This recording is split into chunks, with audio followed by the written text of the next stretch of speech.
Hello மக்களே, welcome to Delhi tax. எல்லாருக்கும் happy morning. ஒரே நாளை இத்தனை எபிசோடாக எடுக்க முடியுமா அப்படின்னு கேட்டிங்கன்னா கண்டிப்பாக முடியும். நம்ம மகாநதி டீம்னால நிஜமாவே முடியல இன்னைக்கு எபிசோடு. பிகாஸ் இன்னைக்கு ஆஃப் ஆஃப் த எபிசோட் வந்து பார்த்திங்கன்னா நிவின், யமுனா அண்ட் அவங்க அம்மா இவங்கள வச்சு தான் வந்து மூவ் ஆச்சு. எக்ஸ்பெக்ட் பண்ணதை விடவே ரொம்ப மோசமான ஒரு மாமியார் மருமகளுடைய சண்டைகளை வந்து பார்க்க முடிஞ்சிச்சு. ஸோ நிவினை வந்து சாப்பிடவே விடாமல் ரெண்டு பேருமே சேர்ந்து பண்ணிட்டாங்க.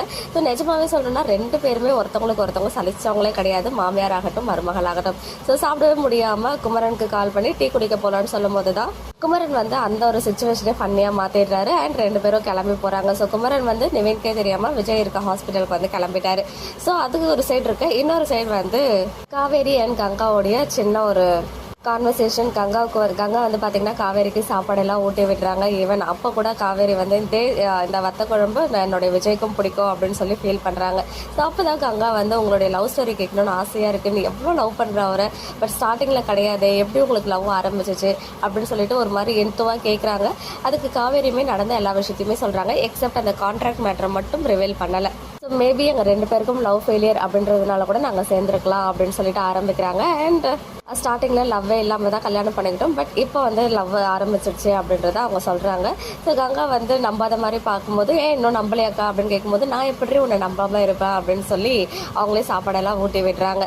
ஸோ இன்றைக்கி நான் ஒரு வேளை கான்ட்ராக்டை ரிவீல் பண்ணிடுவாங்களோ அப்படின்னு நினச்சேன். பட் இப்போ வரைக்கும் தாத்தாவை தவிர்த்து இந்த ஒரு விஷயம் யாருக்குமே தெரியாது எக்ஸப்ட் நிவின். ஒருவேளை கூடிய சீக்கிரமே அந்த கான்ட்ராக்ட் ரிவீல் ஃபேமிலிக்கு தெரியுமா அப்படின்னு தெரியல. ஸோ அதை வெயிட் பண்ணி பார்க்கலாம். இன்னொரு சைடு வெளியில் அவள் எனக்கு காட்டலை, பட் ஹாஸ்பிட்டலில் குமரன் நிவின் ரெண்டு பேரும் விஜயை போய் பார்க்குறாங்க. நிவின் வந்து எதுவுமே பேசாமல் போயிடுறாரு. பட் குமரன் கிட்ட கான்வர்சேஷன் இருக்க மாதிரி காட்டுறாங்க இல்லையா. நாளைக்கு எபிசோடோட ப்ரிவியூவில் தான் விஜய் வந்து குமரன் கிட்ட பேசுகிறத நிவினுமே கேட்டுட்ருக்காரு. அதாவது ஒரு ஆர்வமே இல்லாமல் தான் நாங்கள் மேரேஜ் பண்ணிக்கிட்டோம், பட் ஒரு தடவை சில ப்ராப்ளம்ஸ்லாம் நடந்துச்சு. அதனால காவேரி வந்து வீட்டை விட்டு கொடைக்கானல் போயிட்டா. ஸோ அவள் இல்லாத அந்த தருணத்தில் தான் நான் ஒரு எம்டினஸ்ஸை ஃபீல் பண்ண ஆரம்பித்தேன்.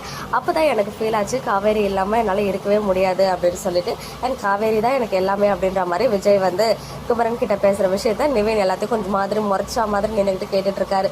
ஒருவேளை நாளைக்கு நிவின் அண்ட் விஜயோடைய கான்வர்சேஷன் வரதுக்கு ஹைலி சான்சஸ் இருக்குது. ஸோ நாளைக்கு ஒரு நாள் தான் எபிசோடு இருக்குது இந்த வாரத்தில், பட் எல்லாமே ஒரே நாளாக தான் 5 நாளாக வந்து நமக்கு ட்ராக் பண்ணி காமிச்சிட்ருக்காங்க. ஸோ மற்றபடி இன்னைக்கு எபிசோடில் பெருசாக எதுவும் இல்லைன்னு தான் நினைக்கிறேன். ஸோ உங்களுடைய ஒப்பீனியன்ஸ் என்ன அப்படின்னு கமெண்ட்டில் சொல்லுங்கள். ஓகே மக்களே, நெக்ஸ்ட் வீடியோவில் மீட் பண்ணுறேன். எக்ஸ்க்ளூசிவ் அப்டேட்ஸ்க்கு மறக்காம நம்ம யூடியூப் சேனலை சப்ஸ்கிரைப் பண்ணிக்கோங்க.